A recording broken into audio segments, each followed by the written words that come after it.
MSI on top again. Obviously played in game 1, although... I also don't expect. Yeah. Because he was played. Yeah, because he was played and he can't be played anymore. That does make sense. But it's a true statement. It is. It's a very true statement. Jackson Pantheon banned away by MKOI on the blue side. Don't expect those to be picked in this game now, too. I'm not expecting it at all, Azael. I'm going to be honest. Oh, there's the Gragas, There's the bow spans right there. Just get rid of anything. Those returns stuff in for game 2. I'm sure there's a lot of fans who think the Lost Returns could have done better than EU has done so far with this MSI. Gragas the final ban for MKOI. CFO looking towards their last. Varus available is something we saw banned out in game 1. Conspicuously absent. Yeah. I would say I expect him to be banned, but we'll find out if that is going to be the case or if CFO are going to be willing to leave that one up. Varus to me is just kind of the clear #1 pick right now. I feel like it's almost a guaranteed first pick for MKOI with that up and available. But TF is another pick that obviously is really powerful. They didn't decide to go for it last game. This time they're going to first pick the TF. This is interesting because like, it really is hard committing you to this style. It hasn't actually been that effective so far at MSI, and it's not a champion that HongQ has played, so I almost feel like you could have gotten the Varus and then maybe grabbed the TF a little bit later on. I feel like this way you're both giving counterpick over, you know, potentially double counterpick because HongQ could take his mid laner now, and then you could actually save 5th pick for driver, but also potentially that Varus as well. Not something we see often from Doggo this split, at least. Hasn't played it at all. But it's just so I mean, it's so powerful. 100% agree with you. It's the S-tier AD carry right now. But it's possible that he is just going to kind of skip past it, because you're right, it is not something that has been a big priority for him whatsoever. Skarner going to be taken. You could still go like Skarner Varus and take a mid lane counter on 3 if you wanted, but we'll see if they are just going to completely ignore that Varus, in which case, credit to MKOI, they would have a really good read. Yeah, it looks like it's going to be the Aurora coming out for CFO. Switch to the Ryze at the last moment. Great push on the Ryze, obviously, with that spell flux. Can clear out waves really quickly and gives you map pressure. Realm Warp, getting multiple people into a side lane against something like a Twisted Fate who has the Destiny. It's the ability to follow the Twisted Fate that can really help you out. Now, something I really do want to see, though, from the MKOI draft is I'm not actually a big fan of TF if you pair it with kind of like more tanks and stuff on the top side. We've seen that a number of times, and I feel like oftentimes you just don't really have a great lane to play towards. Yeah. I would like to see, you know, Myrwn bust out something that is a little bit more selfish, a little bit more split pushy. Ooh. Obviously, Gwen is going to be banned, but we're going to get the Lee Sin here from Elyoya, so that is really strong. But obviously there's so many picks that we have seen from Myrwn that I do think fit the bill, but like play towards something like an Ambessa or something along those lines I think would feel really good, because you are a little bit lower in consistent damage and you do want to have a lane that you're really focused on kind of putting ahead. It's also whether he wants to pick it here or whether he wants to wait for the second rotation. Obviously, CFO could then pick their top laner and ban out a couple of good top laners into it. It looks like it is going to be the Ambessa. Really good prediction there. Yeah, Azael? I mean, it is something that fits a bill. You know, I was looking through his champion pool, and it's like, obviously, Gwen is banned out, Jax is banned out. You know, you do want physical damage, and it's something that can kind of play heavily through that side lane, so I think it makes a lot of sense, and I do kind of like what they're drafting here. It's a lot of playmaking. Lee Sin, obviously, sometimes it is difficult to get into that back line, you know, kick someone in, but, well, guess what? Rapid Fire Gold Card sets you up pretty well for those Qs. Shen would be a great answer. I actually really like Shen because the Spirit's Refuge, that parry zone, can actually block the gold card, so that is quite nice when they are coming in. It's also a very advantageous matchup in the early levels against Ambessa. I think pre-6 is quite heavily Shen favored.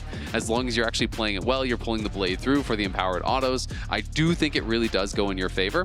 The other reason I really, really like it against TF is not only can you answer when they are coming towards you, but you can actually answer TF plays very effectively. Yeah. TF is going to try to ult down to bot to dive. Well, all of a sudden, here's Shen, and now it's going to be a problem. And then there's a Realm Warp to follow up, right? The ability for CFO to be around the map, which is something that really dictated how good they were in the early game in game 1, is just incredible here. They have so many tools to answer pressure from MKOI, but so many tools also to make their own plays in those side lanes. Yeah, absolutely. And I mean, you had talked about how, you know, you thought CFO wasn't necessarily playing the map as well in the later stages. Shen is such a band-aid for your macro. Like, it is so much easier to actually play out because you can basically go and answer every single wave. You don't really have to think too much about it.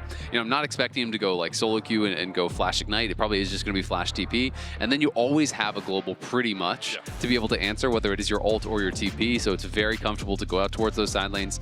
Would be interested to see what sort of a build he does go for.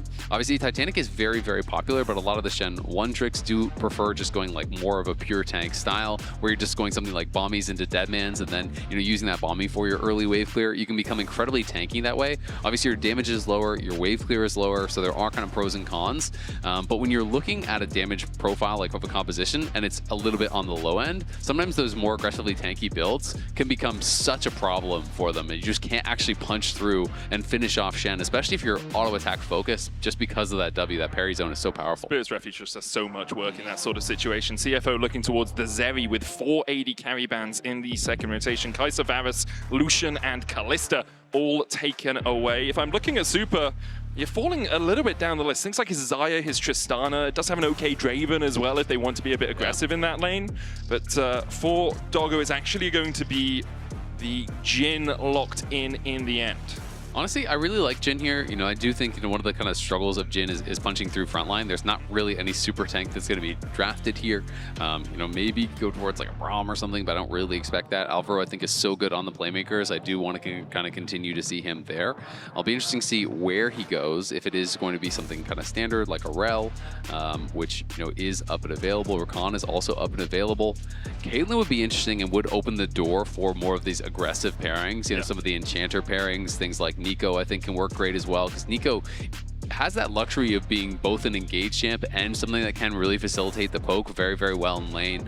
Obviously, all the tricks with the clone are incredibly strong for actually playing around vision, so it is really powerful, and I do think it would kind of fit as far as what they are looking for, but I'm just not sure if that is exactly what they want Alvaro on. Yeah, the things you usually look at are Nico or Karma when you're looking at a Caitlyn, right? And it is going to be the Karma pick. I agree with you that having Alvaro on something that doesn't have hard engage kind of mutes MKOI a little bit. Him being able to be a front line is just so powerful, and his flank positions are really good. So I would have preferred the Nico. I also think they don't have a huge amount of CC as a composition. You've got Gold Card, you've got Lee Sin kicking people back, you've got the public execution, and that's about it. So they need to be poking out before fights start. It has to be Gold Card into Yordle Snapchat, into a little bit of poke, because Bard is the final pick here for Kaiwing on CFO. Yeah, I mean, I think it's going to be very heavily about the 2v2. You know, I do think in the early 2v2, Karma obviously incredibly strong. You start with your ultimate, you can look for the poke. You know, if you are pushing them in, really dominating in the 2v2, then maybe it's completely fine. But it's a lot harder to play around vision with Karma because you don't have the luxury of just sending in a clone and then scouting on all these areas. You can get picked off, and like you said, there's not a lot of hard CC. Their engage, it's pretty low. You know, it is really some sort of a Lee Sin kick or basically Gold Card into poke, and I think that's more how they're going to probably play it, is just more go for that rapid fire on Jojo, third item. I mean, standard is just row a Lich, rapid fire, throw out that Gold Card, in comes the Caitlyn Q, in comes the Karma Q, in comes Lee Sin Q, and just constantly poking and prodding in that way, and then only committing once someone is chunked down with the public execution, with Lee Sin going in and try to actually get that kick back, but can be difficult when there is quite a lot of peel over on the other side. Also really difficult when you fall behind into tanks. If there is a Shen and a Skarner who can just walk up towards you and say, okay, Gold Card me, it's really hard to play into that if you're behind, because they're just going to be so tanky, for the whole time. Throw and the Gold Card, Skarner presses W. Exactly, right? And they also have long range, non-committal engage if they want it for CFO. The Bard ultimate, that Tempered Fate, you have some mobility on MKOI, but TF isn't going to be able to get away from that Tempered Fate too easily unless he's popping a flash. Absolutely. And it always does sound a little bit funny to say, but when you are playing these split push comps, I do think it's actually so important to be able to get the early dragons. If you can get an early dragon or two, it buys you so much time to play the map later. So we will see. I mean, if they can actually do really well in this bot lane 2v2, I think that's going to open up options for them massively. You know, if we see Supa and Alvaro creating an advantage, being able to utilize that to get an early dragon or even 2 early dragons, well, all of a sudden then you have so much time to play the map, to look for plays. There's not pressure on you to actually walk in and try to fight CFO if you don't feel the setup is there. A couple of unsealed spellbooks in this game. We saw none in game 1, but Jojo is running one, as is Kaiwing on this Bard. No real surprises there. Both Twisted Fate and the Bard love to have that utility out of the extra summoner spells. I mean, there's going to be so much ability to move around the map and answer these plays. You know, when you're thinking about Shen ult, when you're thinking about Realm Warp, when you're thinking about double teleport, and potentially even a teleport or just Bard roaming around and answering those plays. So it is going to be something that you really have to track. You've got to do a great job at monitoring where these people could be, because they're going to be able to respond so much faster than they can in a normal game. For MKOI, a bad start to the day. Bad start to MSI, although against BLG, they did have some signs of life. In that game 4, Elyoya came out afterwards in an interview and said, we were just playing scared. They were over-respecting BLG, they were overthinking, they didn't really play the map the way that they would want to play the map, or the way they would domestically. In game 1 here against CFO, the map was not theirs at all. CFO absolutely controlled everything on Summoner's Rift. So for MKOI now, if there are a few nerves, if there's a little bit of anxiousness, you really need to focus up and get locked in for this game. You absolutely do, and it's kind of easy to say, but it's hard to do. It's one of these things where it's like, yeah, you know you need to play the champion, not necessarily the player, but it can be very hard to separate the fact that it's like, I'm just playing against a Jax versus I'm playing against Bin's Jax, right? You know, these things really do weigh on you, and it's hard to not sometimes overthink, you know, especially for players. These Western players go up and you get to play against some of your idols even. You're playing against like a JunJia, and it's hard to think, well, Chovy's going to know what we're doing, or Chovy's going to answer it, or they're going to be able to stop us, and sometimes that does lead players into overthinking and not being able to find those opportunities.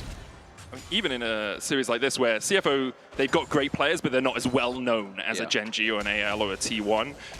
For MKOI, they're the last hope of Europe. That's an expectation placed on them coming into this. And when you lose game one, you're then thinking a little bit more apprehensively overall. Is Supa and Alvaro able to get the push early on in this bot lane? Also worth noting, Doggo going for a boot start here, so definitely a lot less popular. This used to be meta, you know, quite a long time ago. We have seen it, I think, once so far this tournament that I can recall. But obviously, when you are playing against a lane that is really heavily skill shot reliant, sometimes people do it against Varus. But obviously, Caitlyn, the Q connects there. But between Caitlyn poke, Karma poke, you really do have to dodge a lot of this. So Doggo really is valuing the extra pots as well as that additional move speed here. But he's already chugged through every one of those potions regardless, and I think he's gonna have to maybe give up that cannon too. Build over Peacemaker connecting just on the edge of it. Jojo looking for the stun here as the Rune Prison comes out from HongQ.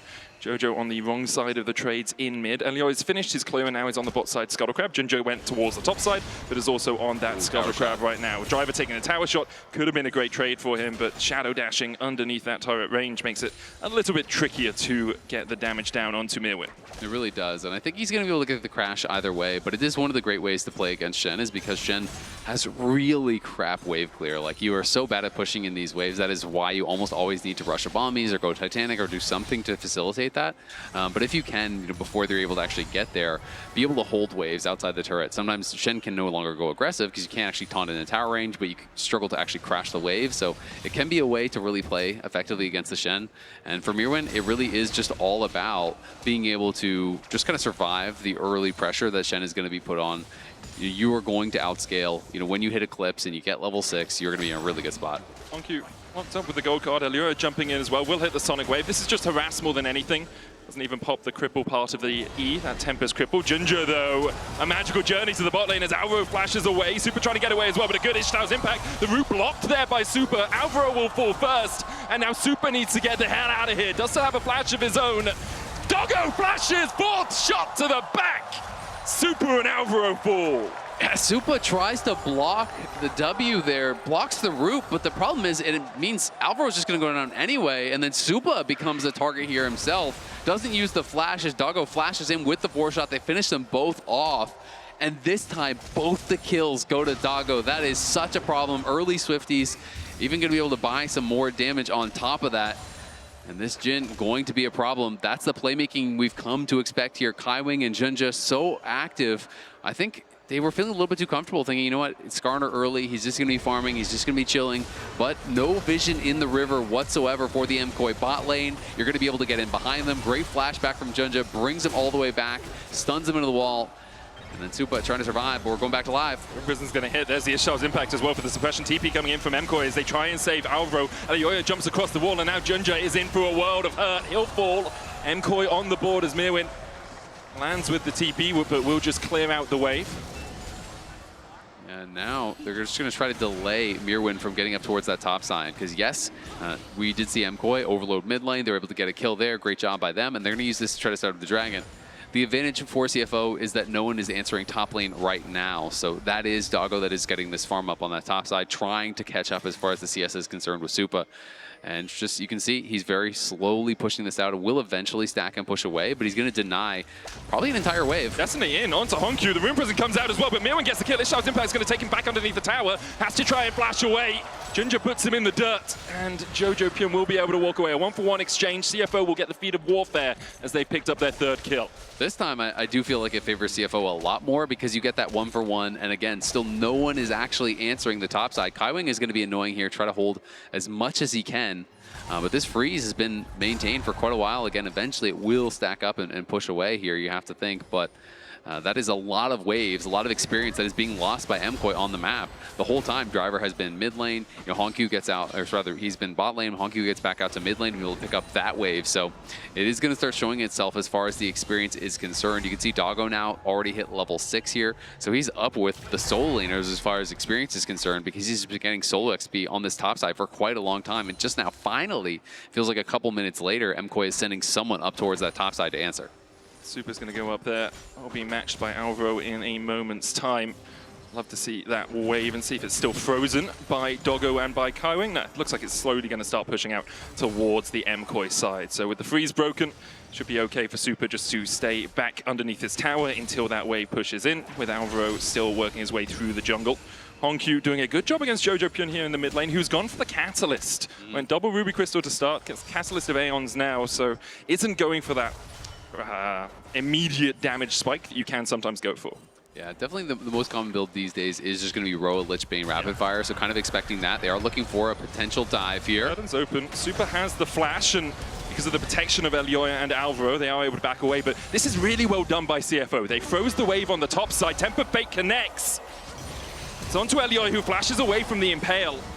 In the end, CFO will just settle for the fact that they denied 2 full waves of minion underneath this tower. Exactly. Like you said, they have this kind of freeze over by their side for so long. Doggo's getting a solo experience. They lost probably 2 waves or even more from that. Then MKOI is able to crash this wave. And while they're crashing the wave, yes, it is just a trade of summoners and things like that. They're looking for Jojo, though. They're going to be TPing in as well with the Bard. JunJia and HongQ coming in, and the Stand United is everything invested to make sure that Jojo's done for. Buried on home soil.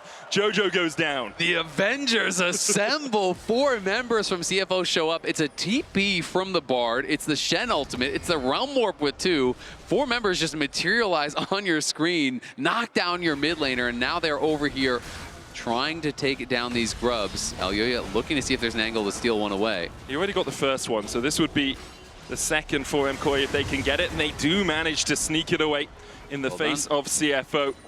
So that's the neutral objective bounty over to MKOI. You also have the first dragon of the game.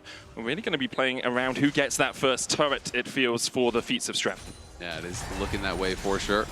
As Doggo back towards that bottom side. Just kind of chilling here against Myrwn, who is not out to the Eclipse yet. That I feel like is where you really start having to respect what the Ambessa can do. It just feels like a completely different champion what it is once it is completed. And Driver is going to be working towards that Titanic Hydra. So is going to be having really high upfront damage, you know, as well as some really powerful wave clear. So even when you start losing out on some of these matchups, one of the real advantages of playing the Titanic, it's like, yeah, you're going to get outscaled by the Ambessa, but you just show up and you one-shot the wave of the Titanic and then you walk away and you're saying, you know what, I'm never going to fight you, I'm just going to fight the wave. And then it allows you to kind of nullify some of that disadvantage that you do have. Yeah, you'll slowly lose your tower, but much slower than if you didn't go for that wave clear build. Next Drake up in a minute and a half. Once again, CFO's vision control really solid on this bottom side of the map. They have a control ward here, a couple of wards in towards where the Razor Beaks are, so they'll spot the fact that Elyoya is there. HongQ lying in wait will take a third of Alvaro's HP. Doggo just about a level 8 here. You can see Kaiwing just about level 7, so almost a full level advantage for both that bot lane. That is the fallout of what happened up on the top side. As well, Bard obviously getting a little bit of experience from picking up all of the meeps and everything everywhere. Loves his chimes. There's a good Bard. Everyone always says Bard's hard to play, and I think it's only because of the minigame. I think it's actually fake news. Bard is fake hard to play. I always thought it was going to be really hard, and they started playing a lot of Bard, and you realize how much the Q cheats, and you're true. like, Just goes at right angles. Exactly. But then once you start playing it, you want to keep up the lie, so you can maintain that aura of like, true. You're right, Bard is really hard to play. I'm just so skilled. It's the only reason I can pull it off. But definitely at the pro level, it is obviously incredibly hard. You can get jumped on, you can get burst down. The ultimate, it is one of the only ultimates that not only can it help you, it can actively hurt your team. So the timing is incredibly important. And you do have to be on point in these kind of games to be able to have any sort of an impact. I mean, we've learned that supports have a lot of tools to actively harm your team from game one as well, haven't we? So obviously it's just a support thing all around. Let me help him out. Get him onto the back line, guys. It's fine. HongQ meeting Myrwn down towards this bottom side. Myrwn has about a 10 CS lead over Driver, even though they're not laning against each other anymore. HongQ farming up well, 106 CS at the moment. The leads really for CFO are on Doggo, who's picked up those 2 kills. And so he's about 500 gold ahead. As Jun just caught out a little bit here. Alvaro looking for that tether, will land it. Supa takes a bit of a chunk, but so does JunJia, down to half HP. Temper Fate coming out. Supa decides to flash it with Doggo coming in from the side. HongQ flashes forward. There's the stand united. Elyoya looking for the kick away. Can't get it in time, and with the curtains opening, the public execution is a little bit too late onto Doggo. Myrwn dashing onto that back line. Doggo flashes away. Alvaro forced down towards the bottom side. Now Myrwn's in the middle of JunJia and Kaiwing. The flash forward with the cosmic binding isn't going to connect, so Myrwn will take one. Alvaro coming in and has the shields as well with that Inspire. Alvaro now needs to run though. Rooted up with the Rune Prison. Destiny comes out from Jojo. Gold card locked in. HongQ slowed up, and MKOI will turn the fight around. Yeah, we saw the Shen ult coming through. It actually got interrupted by a gold card from Jojo, but then he elected to never teleport. Once Jojo backed off, Shen could have actually TP'd in and tried to join the fight. Decides not to do so, stays up on that top side, and again, because you have no wave clear pre-Titanic, he's not even able to crash the wave or anything, so there's no sort of a punish there. So I am kind of surprised that Driver didn't elect to join the fight. There was a lot of low health bars there, and the extra member really could have made a difference. We see at the beginning of the fight, obviously going pretty heavily in the favor of MKOI, putting a lot of damage down there on a JunJia, but then a great ulti here from Kaiwing forces out the flash, and this is when HongQ says, you know what, I'm going to punish. Supa walks back in, they go with the Realm Warp. This is where the gold card is going to interrupt here. But this is where I feel like you could potentially back off and behind that tower and look even for the TP. Alvaro is dealing with HongQ. JunJia does help to take down Elyoya, but Myrwn is the one who's making all the difference. He pushes out Doggo, so Doggo can't rejoin. They're all trying to gather up and actually knock down Myrwn, but they can't quite do it. The Impale is sidestepped by Myrwn. HongQ looks for him, but he's going to get avoided. And then finally, Jojo does arrive and gets a kill. On the back end of that play, CFO do grab the dragon, but nicely done there by MKOI. Temper Fate again. There's the Shadow Dash for the taunt. Deadly Flourish coming out as well. Jojo has to flash away. And will manage to survive. It's a race for the first tower as well as HongQ continues to push in the bot side. Supa's going to stay up top. There's one plate on that turret remaining. CFO backing away from mid. And it looks like it is going to be MKOI claiming that first tower blood. Yeah, I got to be feeling really good about that. Getting additional gold here onto the Caitlyn. Still good aggressive play from CFO in the mid lane. It was a nice sidestep on the Bard ultimate, gets the Karma move speed from the shield, able to backstep, avoid that. But by doing that, it was really well placed ult. So you either have to walk into it or you have to back up into the Shen. So it was kind of damned if you do, damned if you don't. And ends up having to use his flash either way there. Couldn't quite knock him down. And Myrwn is going to be able to defend on the bot side. So now we'll see, kind of entering this mid-game stage here at 14 minutes, how MKOI can play the map. Myrwn looked really good in that last fight. He's getting to quite a strong point now. He does have this big advantage after picking up all those kills, has the Eclipse done, working towards the second item. I want to see Elyoya, Jojo play towards Myrwn, be able to slam home advantages, create that pressure in the side lane where all of a sudden 3 members show up, you get a dive, you pressure the tower, you make the options really limited and really difficult there for CFO. See what Driver does to waves now though with that Titanic finished. Has the Bramble Vest as well to deal with Myrwn in the pure 1v1. Rift held up in 7 seconds time. MKOI trying to set up a little bit of vision around it as Alvaro steps in by himself. We'll now have the support of Elyoya. I also really like the first item here for Bard. Kaiwing going straight for the Mikhails. We talked about kind of the limited engage. It really is going to be fishing for gold cards. So now having the Mikhails, I do think is going to be a great answer. It's something that I think is sometimes a little bit overlooked. People kind of just default to some of these other support items. But I do think it's so powerful, especially when a team is really reliant on one form of engage that is easily answered. Of course, Mikhails a much longer cooldown than gold card is, but really can be a game changer there, especially because Doggo has no cleanse, right? He is playing barrier, and so I think without some sort of Mikhails, it's just kind of point and click on Doggo every time, and he would be in trouble. And the good thing for Mikhails on a gold card is you have quite a long time to see it on its way, so you can get the Mikhails off immediately. Captain Jacket, or you can even Mikhails yourself with a tiny window just beforehand, because it takes a little bit of time to cast. Driver's going to be able to get the tower on the bottom side. MKOI posturing around this Rift Herald. Down to 3,000 HP. JunJia trying to step in range for the smite. Destiny comes out. JunJia steps forward. There's the stun card, and Elyoya will secure the Rift Herald and the boots for MKOI. Something really interesting there. So Myrwn was playing off vision that entire time. He was basically sitting in this area right here trying to hide. And I think what he was hoping was that CFO would fully commit to the fight, and then he would jump in and surprise, I'm already here, be able to turn around. Chases driver out of this jungle as well. JunJia will be able to come across. He flashes forward for the Ishtar's impact. There's the Impale as well. And look at the damage on Elyoya. Snap! And he is gone. CFO engaging perfectly. Yeah, JunJia really finding his opportunity there, and he is so aggressive when he sees that window for a kill. Driver had been pushing down on bot side, trying to eliminate some of that advantage. Obviously, he took down the tower, pushed in some waves, had been down 1.3k. I assume the gold lead will have closed quite a bit. Yep, plus 400 since we last checked in. And JunJia is the one up well over 1,000 gold. He is playing that tank that could be difficult to deal with here. And we talked about the ability for MKOI to play out these fights by stepping forward, hit them with the gold card, poke them down. But when JunJia is getting really strong, it is going to be that much more difficult to have that poke really stick and to be able to actually deal with this front line. It's also just such a good moment to do it, taking the entire bot side of the jungle away. It's basically a 6-camp swing. You're getting 3 camps and your opponent isn't getting 3 camps. Also gets the Scuttle Crab off the back of it. Weren't able to get any other... Pardon? Quick maths. Quick maths, yeah, woo.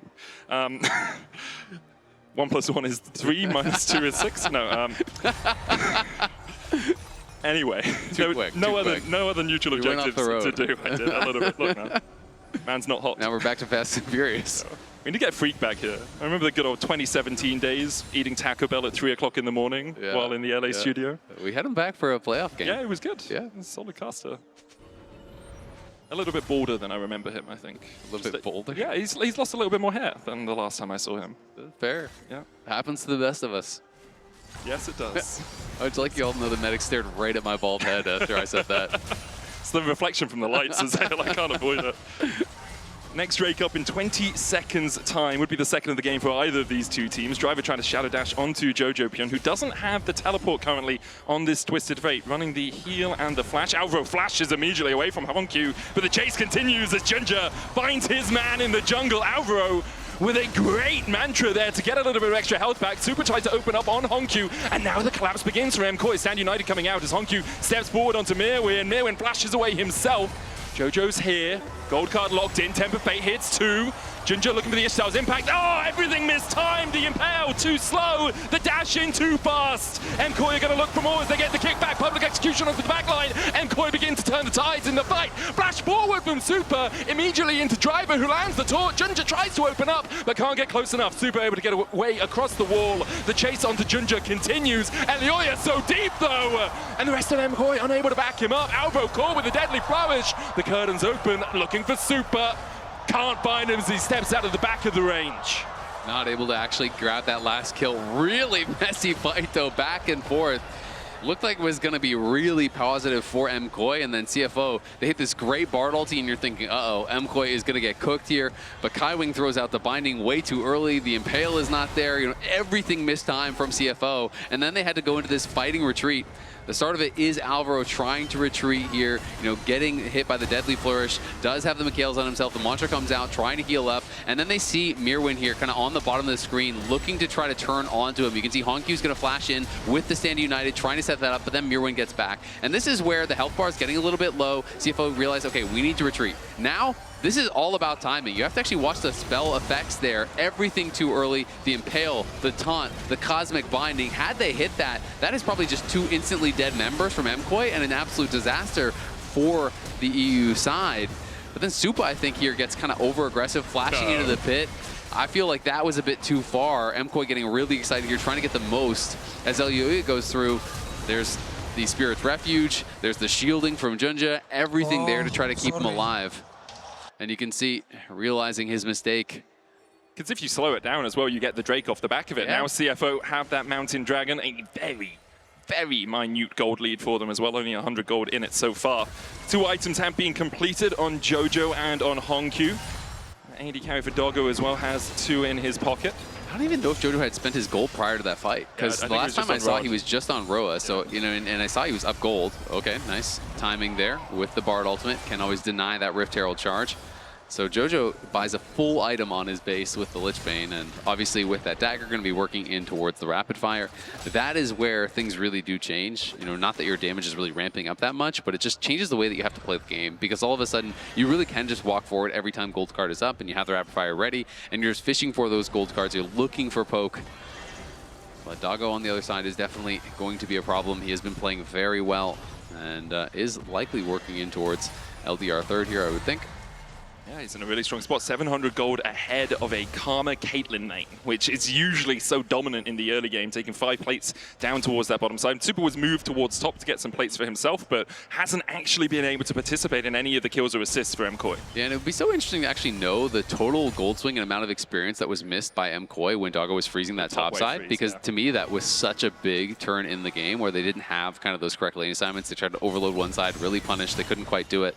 Because you can really see it even in the experience advantage, you know, still over a full level ahead here, level 13 for Doggo. It is pretty rare that you see them at the same level as the solo laners at this point in the game. CFO doing a really good job of just funneling into Doggo in the early game, and then since then in teamfights, it's been absolutely on the mark. Funneling into himself. Yes, he has. Yes, he has. Ishtar's impact once again from JunJia, looking for Alvaro, cancels it. So he thought he was going a little bit deeper than he wanted.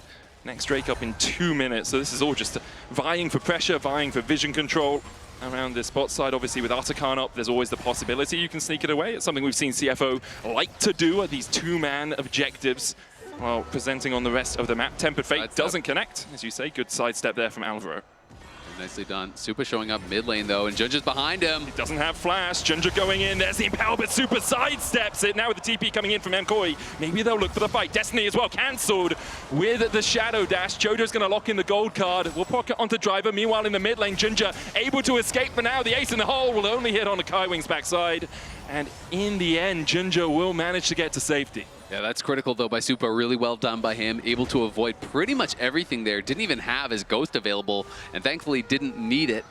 He is not playing Cleanse, so Mikhail's is going to be done for Alvaro. MKOI now, they don't get the kill, but they did chunk out JunJia so low, and they know this is going to be their opportunity here, but the wards are on it. There's a great TP ward for Driver in that Tribush as well. MKOI are going to teleport in Jojopyun.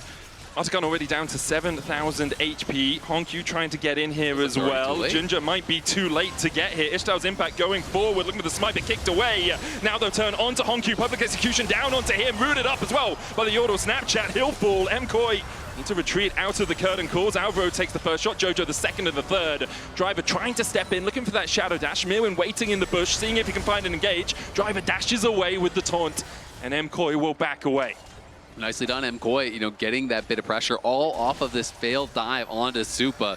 They get JunJia incredibly low. They push him back to base. They immediately use the HP advantage to get down to the Artican and be able to start that up. And that is a big advantage there for MKOI. Unfortunately, they have not really had the push, so they don't actually have that many flowers, so they're not amplifying that much. But of course, any you're getting for the rest of the game, still going to be bonus. And you do still get that proc on kill, which is going to be potentially game-changing. Little AoE can really help. The CFO, they want 26 petals to only the 16 of MKOI. How many flowers per petal? Or how many petals per flower? It was 3, wasn't it? Didn't you get 3 for the big ones and only 1 for the small one? True. So maybe when you pick the flower, some of them immediately die. So it's one of those rare commodities, you know. Can't cook them all, did you say? Collect. Oh, collect. Thought it was some sort of tea thing. I'm much more experienced in that than you. You're like, ooh. The British man stands up and starts paying attention. Get a good brew on, we'll be very happy. MKOI trying to cook something special up here. Have about a 300 gold lead. 2 items now on Supa as well, as we're jockeying for position around the mid lane tower. Driver, JunJia and HongQ acting as a 3-man squad. Jojopyun is just behind the team right now, does have the Destiny. If he wants to go in, will land the gold card. You can see the extra range from the rapid fire cannon there, helping out. Tempered Fate hits 2 though. As Supa needs to get out of here, taunted immediately. JunJia on the chase as well, and Supa has no recourse to survive. Next up is Myrwn, rooted up. The Mikhail's too late. The Ishtar's impact into the Impale. Elyoya dashes in, but immediately is Shadow Dash taunted. CFO find 2 curtains open. Jojo takes 1. Takes 2. Alvaro able to get out to the side, but Jojo's going to fall for it. Kaiwing chasing his opposite man with the Realm Orb coming out. He's sent to the Shadow Realm. CFO with a clean ace. That's massive for CFO. I mean, not only to get a 5-for-0 ace, they're going to get Baron, they're going to get Dragon, they're going to move to Soul Point here. That is huge. And just like that, they blow the game open. Well, maybe not the Dragon, as it looks like Dragon has hands, as Shen finds out, unfortunately. But they will still be able to take down the Baron. And it all was off of these small differences. Alvaro did not have his Mikhails at the start of that fight. It was a couple seconds on cooldown. Supa is not playing, playing cleanse. So the fact that you get caught by that Bard ult, perfectly timed taunt comes out of it this time from the Shen. So let's watch this one more time. It's really all about Supa. Supa is going to get hit by this Bard ult. Elects not to flash it. I wonder if they knew that Mikhails was still on cooldown. Mikhails just had a couple seconds, couldn't cleanse it, so he gets CC'd up, can't flash, can't do anything from that point. Would have needed to flash the Bard ult, but may have been thinking, my support has Mikhails, I'm going to be fine, I'll just flash afterwards if I have to. But once he goes down, it's a full-on retreat here for MKOI, and CFO are not going to let them do that. They just chase after. Doggo still has the ult for the end of the fight. There's nowhere for them to go. They're able to use all of this mobility, all of this power to chase him down, get all the kills, get the Baron, and now open up an absolutely enormous lead here. They will eventually get back to that Dragon and take that as well. Being on Mountain Soul Point is really problematic when you're already behind. Especially on, it's a relatively low damage composition coming out from MKOI. When you're in this spot, you only have a 2-item AD carry. Myrwn almost caught, has to flash. Serpent's Fang on Myrwn as well to try and get through some of the shields that are happening on CFO. That's Stand United, obviously one of them. Ryze getting shields as well. Driver's going to be able to push through the mid lane. Goes in with the taunt. Elyoya with the kickback. Dragon's Rage underneath the tower. Driver surviving for an absolute age, and we talk about no damage, and there it is. Driver will go down. The curtains open as JunJia goes in with the Impale. They'll find one in answer. It's Alvaro falling. Magical Journey away from JunJia. Destiny going in as well as Jojopyun looks for them, but he goes too deep and has to flash himself. CFO are unrelenting in their pressure here. HongQ flashes forward, can't quite land the spell flux, but the Realm Orb's there for the chase, and Doggo's barking. He jumps back in as Myrwn's looking for the engage, but he's knocked into the wall, and what can he do? In the face of 4 of CFO, this might just be game. It's looking like it. Doggo knocks down another one there. They are going to pull back, though. They do have some low health bars. Driver got very aggressive, goes for the taunt flash in the 1v3. You know, is not able to make anything happen, but he does at least get Mikhails out. He buys a lot of time for the rest of the team to come over, and CFO with this gold leader just so confident to continue the fight here, posturing so aggressively. We saw very many summoners getting used, and now they're looking for Jojo. They're just TPing. He steps forward immediately to TP. There's the Tempered Fate as well. Kaiwing teleported in with the Unsealed Spellbook to hit the Tempered Fate, and CFO are not giving MKOI a moment to breathe. Doggo still has not yet based. He is incredibly low. Will they elect to stay around? They're trying to heal him up a little bit with these Bard health backs, but it is still a bit risky. It's the last wave of Baron push, so I think they're just seeing if they can chip away at this inhibitor tower. As you say, a bit risky, but we also talked about how little MKOI actually have in terms of hard engage. So assuming Doggo just plays a little bit further back, he's fine. Use your front line. There's the redemption, back to full HP. The inhibitor tower goes down. Baron about to expire on them, but they can just push forward for the inhibitor because MKOI still don't have their mid laner for 20 seconds. Yeah, CFO electing to just kind of back off right now, though. HongQ has no ult, has no TP, so they don't want to overstay their welcome. I think Doggo is going to have a massive amount of gold in pocket. I wouldn't be surprised to see like a full IE come through, and if you do see that, that is concerning for MKOI and their fans, and that is going to be the reality you are facing down. This guy has so much move speed, has the full IE, 7, 0, and 8 now. Have not been able to take him down. And CFO on the precipice here of moving us to match point against MKOI. And really clean as well in both the games. First game, a couple of hiccups in the mid game where MKOI were able to get back, but CFO just really know the limits of their team compositions. We see them getting caught out a little bit in the red side jungle. They back away, but then realize they can re-engage. We see in the mid lane, they get caught out a little bit as well, but then they re-engage. Their ability after absorbing the initial burst from MKOI, or after absorbing the initial stun, Tempered Fate after Tempered Fate from Kaiwing hitting the backline, and then CFO can all just collapse onto a single target. Absolutely, and Driver's just been so annoying in these side lanes. He's constantly pushing out the waves. They've been able to get experience advantages because they're non-stop pushing in these side waves. Even building towards, which I'm assuming is going to be a Warmogs, which if he gets there means, well, Poke is not going to do anything anymore. That is going to be really difficult for them to deal with. It's already so hard for them to actually knock through these front lines. It's really all up to Supa, and CFO knows that. Every single fight, they're just flying at Supa. They're sending everything at him. They're not allowing him to stand and fire and actually get that damage out because they know as long as we're putting the pressure on Supa, Jojo's not going to kill your tanks, and Myrwn, it's going to take way too long to really be able to do it by himself. They are so reliant on Supa with this composition. Supa is 1.4 thousand gold behind. For MKOI, the smallest of windows is this next Dragon or Baron fight. They're spawning at about the same time. If you can sneak away one of them, perhaps there's a way back into the game, but I really don't think CFO are going to give you that luxury. They've been so adamant with their vision control. They've been precise. Look at how deep their vision line is into the MKOI jungle.